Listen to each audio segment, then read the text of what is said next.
Baik, Warta bicara kehadiran Koordinator Forum Silaturahmi Serikat Pekerja, Serikat Buruh Kalimantan Tengah, Bang Adi. Halo. Halo. Apa kabar, Bang? Alhamdulillah baik. Alhamdulillah. Dan selanjutnya kehadiran Ketua Panitia Hari Buruh Internasional Kalimantan Tengah, Bang Bus Valentino. Halo, Bang Bus. Puji Tuhan, sehat. Puji Tuhan, terima selalu kasih. Untuk Warta Berita. Iya. Baik, terima kasih atas kehadirannya. Tentunya ini kita akan membahas lebih lengkap nih terkait terbentuknya Forum Silaturahmi Serikat Pekerja, Serikat Buruh Provinsi Kalimantan Tengah. Ini boleh diceritakan, Bang Adi? Serikat Pekerja ini, Forum Silaturahmi ini terbentuknya udah awalnya itu tahun 2025 yang lalu, di mana ketika kita para serikat pekerja diundang untuk menghadiri peringatan Hari Buruh Internasional tahun 2025. Nah, waktu itu kita masing-masing serikat pekerja, serikat buruh itu ada konfederasi, ada federasi, berkumpul di Dinas Tenaga Kerja Kota waktu itu. Nah, pelaksanaan Hari Buruh itu berkumpul di sana, kita bercerita nih, kesulitan apa sih yang selama ini yang jadi kendala kita. Waktu itu ada 8 serikat pekerja, serikat buruh. Setahu saya ada 8 waktu itu. Dan ini kita berjalan masing-masing.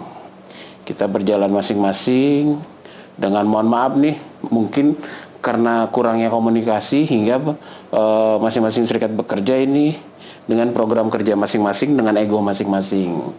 Itu ya yang saya tangkap. Sehingga tidak ada kebersamaan di situ.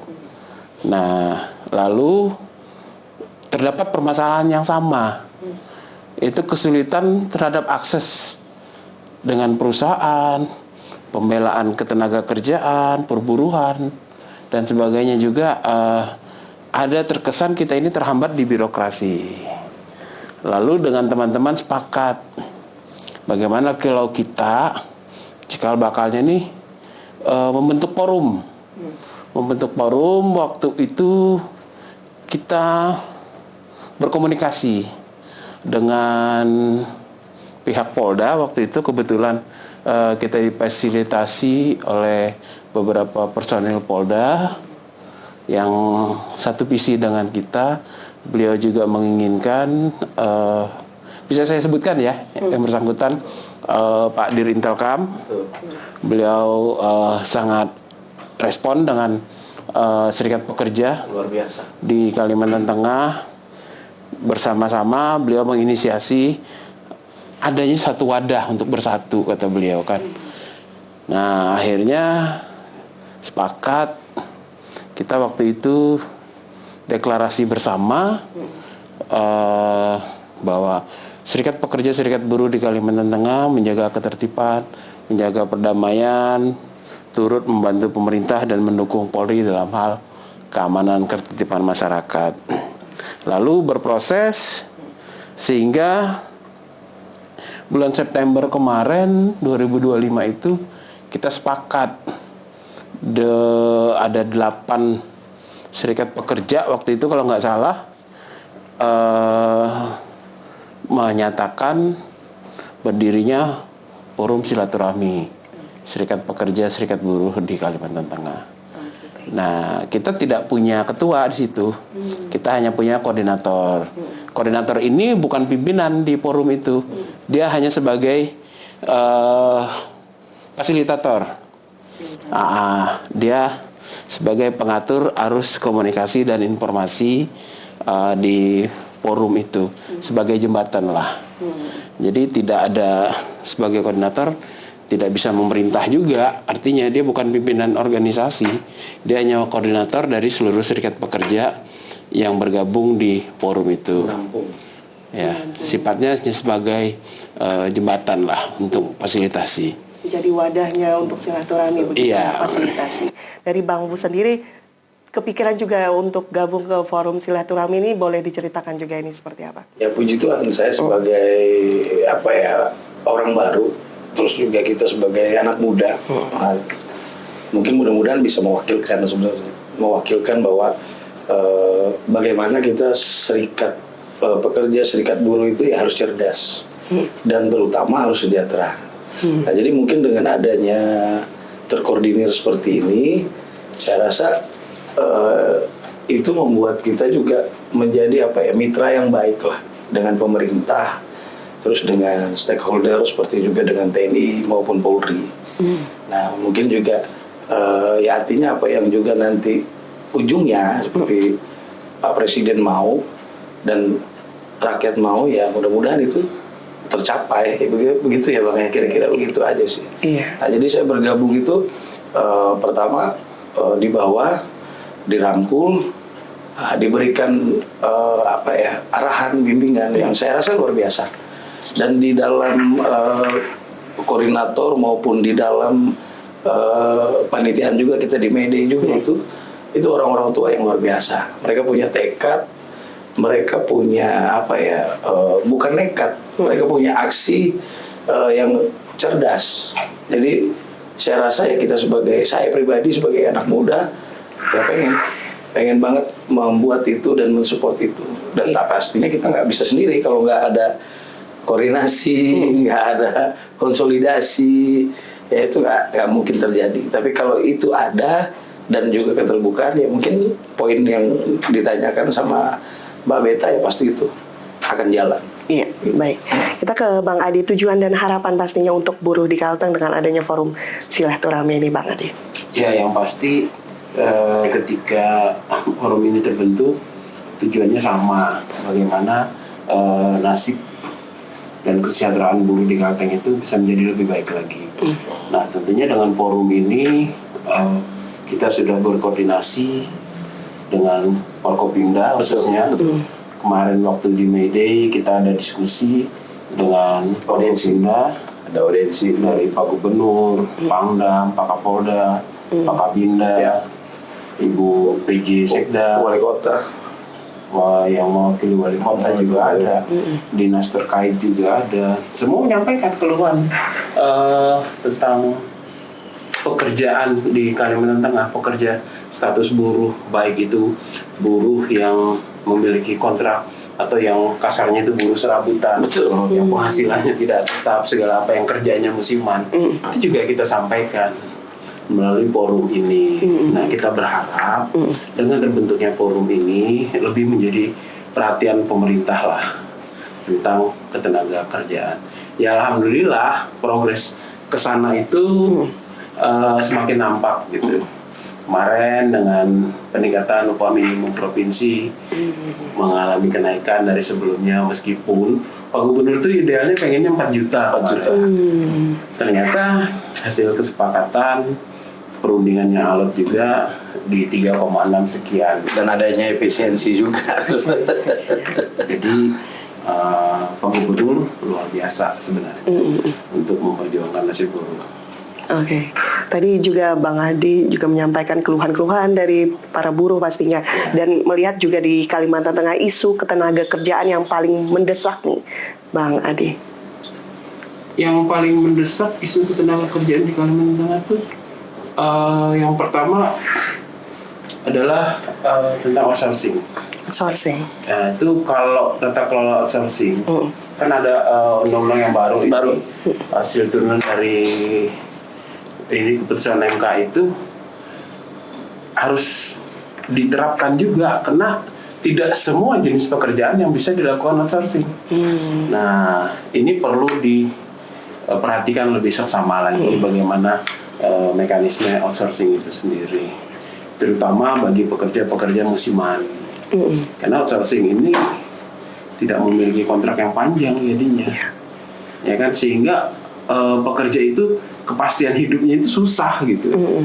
Nah, sama mereka pekerja-pekerja musiman yang lainnya. Juga sampai saat ini kan kita belum punya nih aturan bagaimana Satgas Penindakan Perdagangan Orang. Ya, TPPO. Ya kan, perdagangan orang ini luar biasa. Orang dijanjikan bekerja Di luar negeri. di salah satu perusahaan misalnya. Mau kerja di Kalimantan Tengah, perusahaan, kamu jadi staf administrasi, bayar sekian. Akhirnya direkrut, ditaruh ke perkebunan, Ternyata di perkebunan dia dijadikan buruh, tukang angkut buah, tukang panen, tukang dodos, tukang supir. Sering terjadi di Kalteng. Ya. Dan banyak itu. Banyak Banyak. yang seperti itu. Menambahkan sedikit mungkin ya, itulah keterbukaan informasi publik daripada masyarakat maupun yang investasi perusahaan itu penting, sangat penting. Kenapa? Karena tadi ya seperti yang disampaikan Bang Adi. Nah kita harus mengurangi lah itu sebenarnya. Ya kalau bisa jangan ada ya Bang. Iya. Jadi ya itu tadi permasalahannya kompleks sebenarnya ini ya.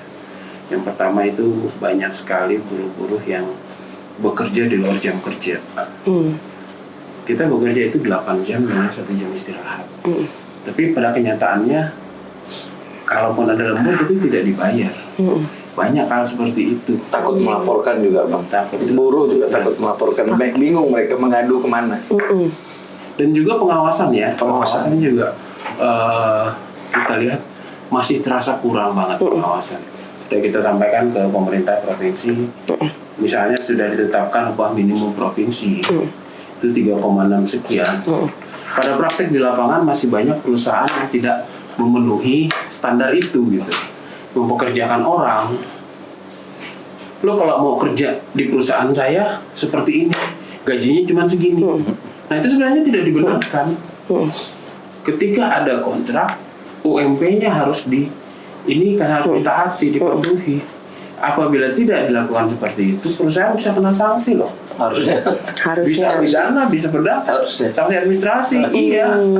Karena sudah ditetapkan oleh pemerintah. Tapi dari buruh sendiri takut melaporkan. Nah itu seperti apa tuh Bang? Nah, kemarin-kemarin kan takut nih melaporkan.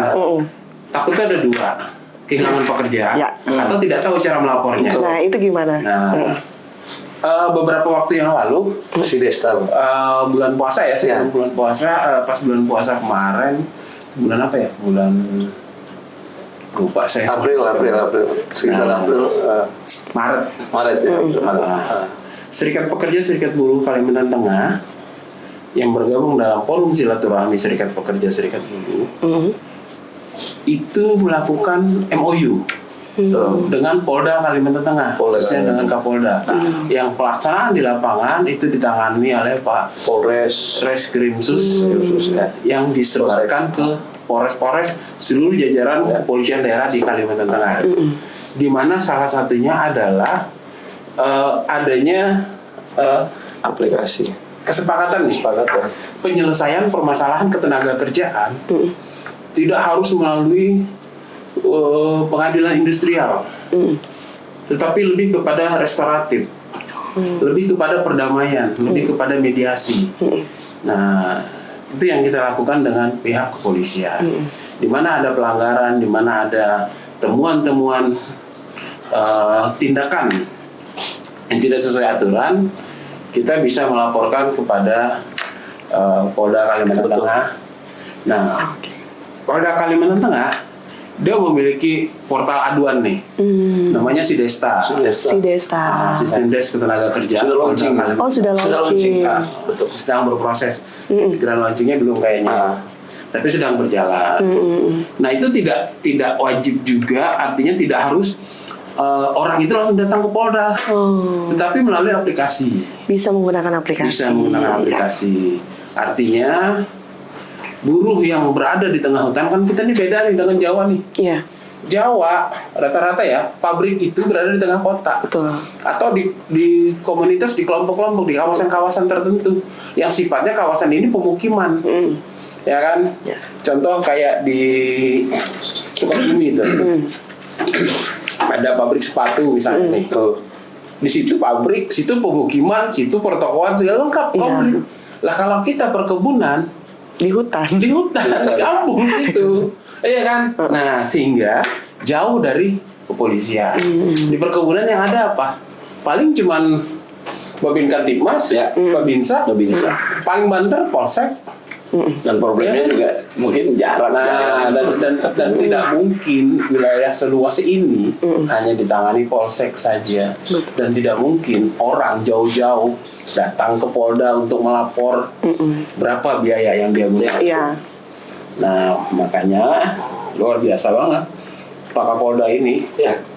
meluncurkan program Sidesta itu, jadi orang cukup ada di tempat dia berada di perusahaan dia lapor lewat Sidesta, dia lampirkan bukti-buktinya, koordinasi di kepolisian, Polsek, Polres, disahkan, jemput bola. Jemput bola langsung ke perusahaan tersebut.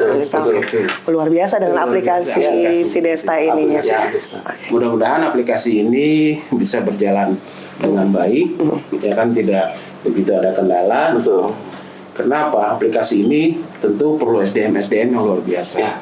Nah, perlu niat yang luar biasa untuk menyelesaikan permasalahan di Kalteng. Tapi kami yakin, waktu diskusi kemarin Pak Kapolda menggaransi itu, bahwa Polda dengan jajarannya siap tentang ketenaga kerjaan. Apabila itu terdapat pelanggaran hukum, Polda garda terdepan untuk penyelesaian ini beserta buruh. Nah, itu yang kita inikan. Dan juga kemarin Pak Kapolda akan membentuk tim Satgas TPPO. Pada saat kita audiensi waktu itu. Iya. Oke, baik. Kita ke Bang Bus, ini terkait di bulan Mei, 1 Mei, May Day. Ini gimana pelaksanaan kemarin, boleh diceritakan Bang Bus? Wah, luar biasa. Mbak Beta, itu sangat luar biasa. Kenapa saya bilang sangat luar biasa?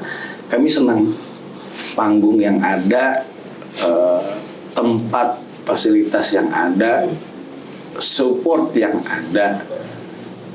Yang pertama itu dari seluruh ketua panitia Serikat Pekerja Serikat Buruh. Kita berkumpul itu bersama, termasuk dengan abang koordinator Bang Adi. Itulah yang luar biasa. Nah, ditambah lagi dengan gubernur, terus stakeholder, dan juga TNI maupun Polri, Kapolda, Kabinda, Pangdam, nah, sampai dengan support dari sponsor. Nah, itu memacu kita. Walaupun memang namanya kepanitiaan atau apapun yang dibuat ibarat organisasi, pasti akan ada sesuatu dan lain halnya. Tapi kami bersyukur bahwa kami guyup. Dan ya, di acara 1 Mei Day itu, 1 Mei Hari Besar Buruh Internasional itu adalah harinya kita. Dan itu ulang tahunnya kita gitu. Perayaannya kita, lebarannya kita ya Bang ya, Natalahnya kita, acara apapun semua di situ gitu.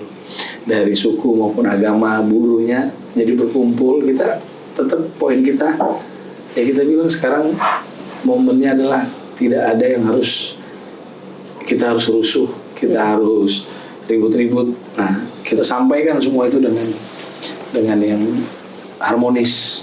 Nah, dan katanya juga, ini karena saya orang baru dan dipilih juga sama ketua-ketua, baru pertama kali ya Bang diselenggarakan seperti itu ya Bang. Yang baru dilaksanakan oleh Serikat Pekerja secara mandiri. Nah, perayaan May Day ini baru tahun ini Serikat Pekerja yang turun langsung. Oke. Aspirasi dan tuntutan pastinya ini yang digarisbawahi juga di May Day. Ini seperti apa? Dari Bang. Kalau aspirasi saya ya, setelah saya habis dari acara, saya balik ke rumah, saya tonton televisi, saya lihat di situ Pak Presiden Prabowo sangat tegas. Ya, hampir semua aspirasi yang kami inginkan itu ada di situ. Nah, seperti contoh ya, janji presiden. Nah, boleh disebutkan? Boleh. Janji presiden ya. 1 buruh punya rumah. 1 juta rumah loh disiapkan oleh presiden. Nah, dan saya juga sebagai ketua bidang pekerjaan umum, nah, itu ranahnya saya tuh.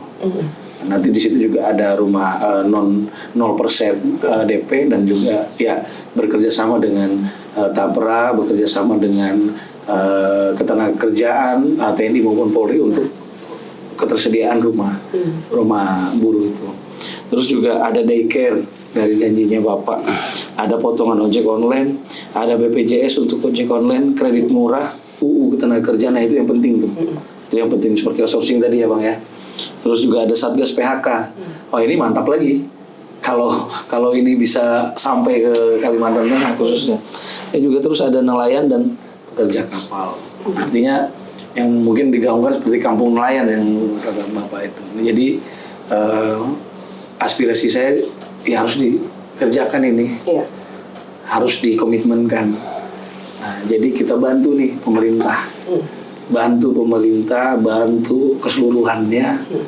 Nah, saya berharap dengan Kadis Ketenagakerjaan Provinsi maupun Kadis Ketenagakerjaan Kota dan Kabupaten benar-benar nih guyup kerjasama kita dengan serikat pekerja, serikat buruh. Mungkin Bang Adi yang bisa tambah. Iya, bagaimana tentunya respon pemerintah, bahkan juga respon pengusaha pastinya yang melihat dari tuntutan dari buruh. Ya, 8 kebijakan yang dikeluarkan oleh Presiden itu luar biasa. Tapi kembali lagi, jangan sampai ini menjadi sebuah janji manis saja gitu kan. Tentu kesiapan perangkat di daerah juga seperti itu. Contoh seperti industri hilirisasi diperkuat. Artinya, ayo perbanyak sumber daya manusia asli Indonesianya. Jangan mengambil tenaga kerja asing. Perketat regulasi bagaimana tenaga kerja asing itu bisa bekerja di Indonesia. Pekerja-pekerja asing di Indonesia ini banyak. Jangan sampai banyak pekerja asing daripada kita, ya kan? Hampir seluruh di Indonesia pekerja-pekerja tambang sebenarnya bisa dikerjakan oleh orang-orang lokal, tapi ternyata pekerja asing. Banyak terjadi di tambang-tambang yang sering kita lihat, tenaga kerja dari Cina, dari Jepang, dari Thailand, dari Vietnam bekerja di sini, sementara spek pekerjaannya itu orang lokal tuh bisa gitu loh. Nah, ini kan ya bagaimana terkait regulasi dalam pelaksanaan kerjanya.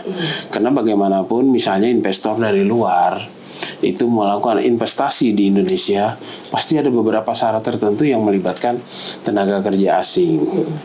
Nah, janji Presiden akan memperketat itu, memperbanyak tenaga lokal dibandingkan tenaga kerja asing. Nah, itu luar biasa. Banyak sebenarnya janji Presiden yang perlu penguatan-penguatan di daerah. Satgas PHK itu juga penting. Karena sebaik apapun program, kalau di lapisan terbawahnya tidak bisa menyesuaikan, tidak bisa mengimbangi, ya percuma gitu loh. Akhirnya pekerja lagi menjadi korban. Hanya sebuah janji saja jadinya, itu tidak terlaksana. Ya kita berharap pemerintah daerah Kalimantan Tengah maupun kabupaten kota di Kalimantan Tengah merespon ini secara cepat, segera berkoordinasi dengan pengusaha, dengan serikat pekerja, pemerintah sendiri. Ayo sama-sama guyup, kita atur regulasinya. Kebijakan Presiden ini harus segera diimplementasikan. Contoh sederhana saja, pendidikan gratis. Pak Gubernur melalui kartu Huma Betangnya luar biasa sudah. Adanya pendidikan gratis, 1 rumah 1 sarjana, ya kan, perumahan, ada bantuan perumahan. Nah ini perlu. Kemarin juga dalam diskusi dengan Pak Gubernur meminta, ayo dari buruh mana nih? Mana? Yang mau mendapatkan kartu Huma Betang, dari buruh ajukan saja. Beliau siap memfasilitasi, siap yang layak untuk mendapatkan. Nah, itu luar biasa. Saya bilang Pak Gubernur seperti itu, peduli dengan buruh. Nah, semoga ini tidak hanya ucapan Pak Gubernur saja, tapi diimplementasikan oleh jajaran di bawahnya. Ya kan, ini kan sangat penting gitu loh. Bagaimana peningkatan kesejahteraan dimulai dari hal-hal seperti itu. Dari kartu Huma Betang juga luar biasa, dari penegakan hukumnya juga dengan aparat kepolisian, dari segi keamanan nasionalnya juga dengan TNI. Nah ini luar biasa. Kalau ini sudah sinergi semua, ya kita yakin Kalimantan Tengah semakin berkah. Oke, baik. Sebagai terakhir ini, Bang Adi, Bang Bus, closing statement. Pastinya harapan untuk kesejahteraan buruh seperti apa dari Bang Bus? Intinya bagi saya adalah kesejahteraan buruh itu untuk seluruh dunia itu sangat penting. Tapi terkhususnya untuk Kalimantan Tengah masih belum kelihatan. Harapan besar kita adalah dengan tadi yang sudah kita sampaikan dari awal sampai dengan mau close ini. Kita berharap betul sinergi bahwa dari atas sampai bawah buatlah buruh itu sejahtera, yang terutama dia cerdas. Makanya pendidikan itu sangat penting, dan edukasi, informasi, keterbukaan itu sangat penting sekali. Nah, harapan kita ya mungkin selain satgas-satgasnya yang mau dibuat, mau dijalankan, ya artinya ada media. Nah, kami bersyukur media Warta Kalteng yang sangat luar biasa mengundang. Nah, inilah menjadi momen. Jadi ada informasi untuk keseluruhan. Nah, itu bagi saya tetap kita harus berjuang sampai titik darah penghabisan. Artinya kita NKRI, kita Merah Putih, buruh sejahtera, buruh cerdas. Itu saja. Baik. Ya apa ya, di momen ini ya kita berharap kebijakan-kebijakan yang sudah dikeluarkan itu segera direalisasikan, segera duduk bersama, kita rumuskan bagaimana langkah terbaiknya, itu yang penting. Amin, pasti ya. Yang terbaik untuk Pak dan sekitarnya. Terima kasih banyak Bang Adi, Koordinator Forum Silaturahmi Serikat Pekerja Serikat Buruh Kalimantan Tengah, dan Bang Mus Valentino, Terima kasih kembali. Ketua Panitia Hari Buruh Internasional Kalimantan Tengah. Salam sehat selalu.